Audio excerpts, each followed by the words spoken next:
All right, these look a bit complicated, but they're actually easier if you see what you want to do. Okay, so here, what I'll do is I'll try and create maybe infinity there. Then I'll try and create, let's say, a constant here, and then I can try and create, let's say, a 0 here. Okay, you have to know how you are going to change these to give you what you want, right? So, because if I put infinity here, I put infinity there, I put infinity, then this one will give me what? Will give me infinity over infinity if I just do it like this. So I have to make sure that I change this maybe to infinity, then change this to 1, and then change this to something else, so that I circumvent this issue here, right? So what do we do? Let's try to simplify it. We'll put this back after a while. So here we'll have I'm going to multiply by this because I want to create a 1 here. So I'll do 5. Let's just say 5x, so that we show multiplication. Then I'll multiply by an inverse of this one because I want to create a 1 here. So I'll multiply by 3x like that. Then here I'll have 3x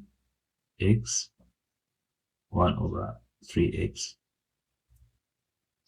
Okay, then we are adding, then we're going to have 2x over, or let's show multiplication first, 1 over 3x.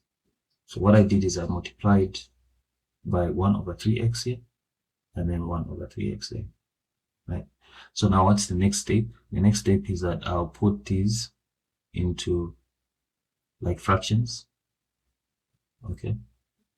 And then here, this one will be 1, and then here I'll have 2x over 3x, like that. Now you remember we said that this a over b power x, in fact we had used n, if you remember, we said that this is the same as an over bn, which is the same as, again, I can take it back and say a over b by taking the power outside here. So it'll be the same here. Okay, so I can take x outside, so I'll have 5 over 3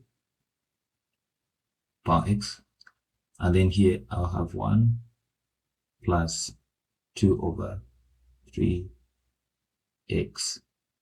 Okay, we can bring our notation back because we haven't put the values in yet. Okay, so we bring back our notation. Now what happens here? What will happen here is that if I look at this is greater than 1, so it'll be 1 point, maybe 1.7, 1.8, 1 point something like that. Then if it's greater than 1 and we are, so let's put our infinity thing here. So 5 over 3,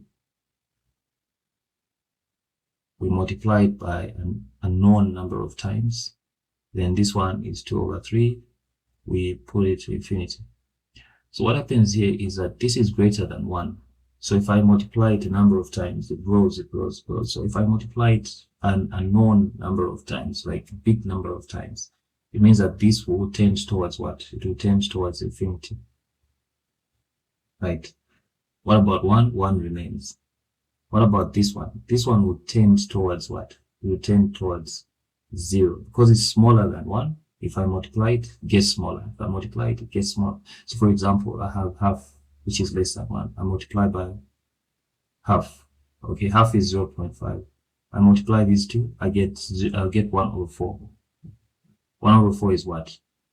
1 over 4 is the same as 0.25.